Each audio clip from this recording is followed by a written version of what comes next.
folks, it's Ben.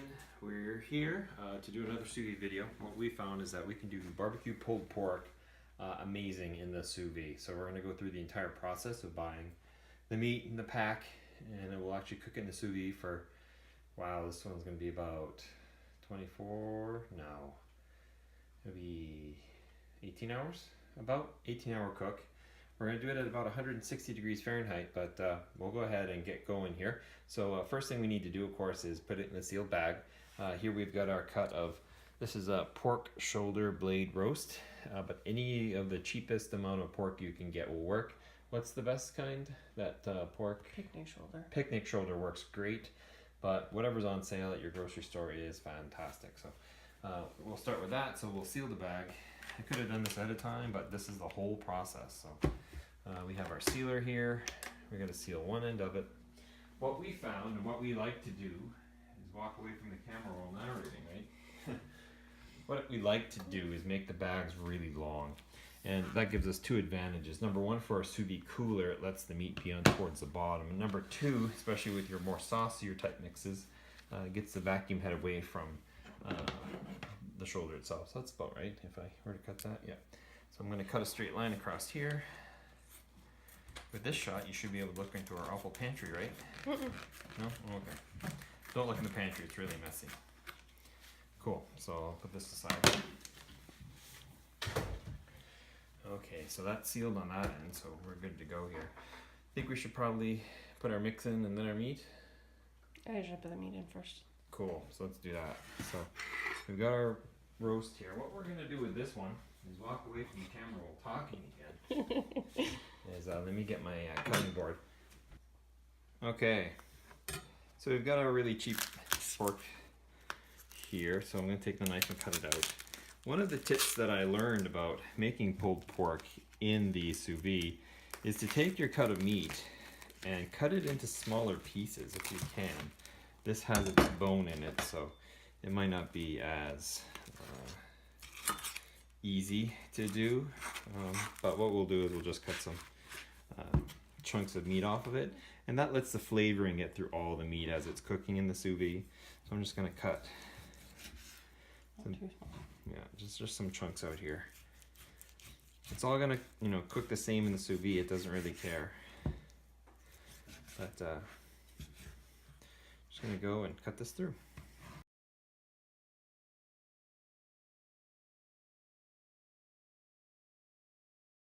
Okay, so with the bone in the pork, it's kind of hard to cut it up. If you had a picnic shoulder, you could probably, it doesn't have a bone in it, does it? So you can just cut it all right down the line. So that looks like it's as good as we're going to get for that. So I have a dirty hand, right, which I've touched pork with, and I have a clean hand, which I haven't touched anything bad with. So this allows me to use my clean hand. Food safety is important too. And we'll drop the meat into the bag and try not to drop it. Okay. Get the board out of here. So now we have our bag full of meat, and I'm going to wash my hands. Okay, so the sauce is just made as to the directions on the packaging, except we leave out the water. So it wants a half a cup of packed brown sugar, half a cup of ketchup, whichever. Must provide some of that acid and stuff to break stuff down. And flavor, obviously. That's where we should use our clear bowls we use on buying at yard sales or our cooking videos. Anyway, I forgot. So, third of a cup of apple cider vinegar. Smell the apples. You can smell the vinegar, that's for sure. And then the spice packet. This is the one that we buy. It's the actual crock pot variety. We've also done the Clubhouse one, and it's actually very, very similar. The mix is similar, and the taste is pretty similar when you get done. So on the back of the instructions, it says to add a cup of water, but we leave that out for sous vide, because the meat will be quite liquidy all on its own. And then you just mix that up And once it's all mixed, then you pour it in the bag. Okay, so we've got our bag, and we're gonna take our awesome sauce here and roll it in there.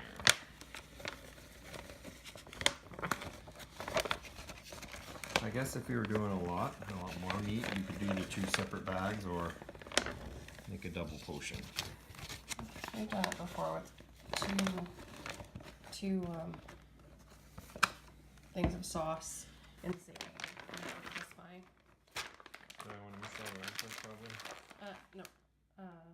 Well, it doesn't seal super tight just because of the liquid. So you can a little bit once it's Already done. Okay. So I'm making a mess like I am now. Yep. So we've just murdered a small animal in a bag. And, all right. So got our ends that are here, nice and. We have to stop it mid-seal. Yes. Okay, because we'll suck all the liquid out if we don't. Right. For a chamber sealer would probably be awesome. So I'm gonna head and hit the vacuum in seal. It'll suck on it until I press seal. Mm-hmm. Okay.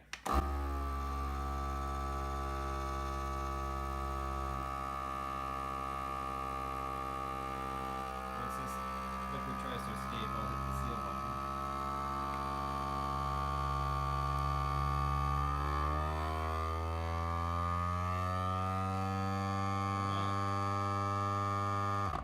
You might make it all by Went yourself. all the way by yourself. So that's gonna seal the bag for us, and that will be our meat. Now you could totally put this in the fridge for several days, and it would probably help out. But we never have that sort of time. We're always going, you know, crap, we'll have this tomorrow, so we'll prep it tonight. So let's get her in the sous vide. Okay, so we have our sous vide cooler. We'll put a card in now that shows you how we made this. So far it's been working excellent for us, so we love it. About every 6 months we do change the water on it though, because it starts to smell like meat. Not that they leak or anything, but osmosis or what have you. The nice thing about this unit here is that you can get the bag way in and it kind of grips it, but locks that bag in. Now usually we have the sous vide up to temperature, but because I just changed the water, we're not, but that's fine because it's going to sit in here for a while. Set for 150. I'm going to go up to 160. Hit the go button. And we'll start this video back up when we start making supper around 4 o'clock, or I guess tomorrow. So we'll tell you the rest of the process on how we make awesome sous vide pulled pork. All right, so 19 hours later, here we are. The sous vide hit its temperature probably not less than an hour after we started up. That's the nice thing about the sous vide. So let's turn it on off, and we'll pull our bag out. Just kind of been stuck out to the corner here. Of course, it is kind of warm.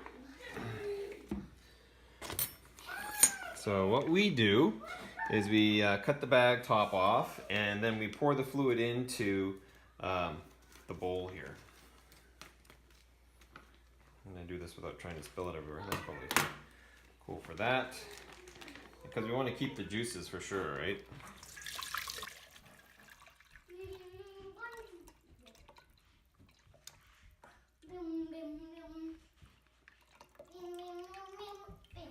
And once that's out, then we'll finish cutting it off, and then we'll put the meat on the cutting board here. And that's when we'll shred it and return it to our bowl.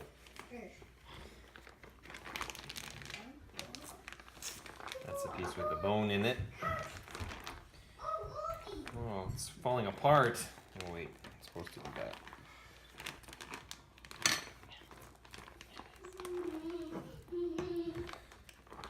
That it? I only cut 2 pieces off the thing? I think so. Great. So we'll take the rest and put it back in. And now we'll throw the bag away. Next up is meat shredding. All right, so we shred some meat. We put it back in the, it's not a bowl, it's a pot. So by shredding the meat, we do 2 things. Number 1, of course, we make it smaller, so it's more sandwich sized. And part 2 is we also separate most of the fat out of it. So we make kind of a leaner type of meat. Then we'll leave it on the stove for a while, half an hour or so. And what that does is that we can heat it a little more, and we can also evaporate off a little bit more of the sauce to kind of concentrate it and make it also super duper tasty.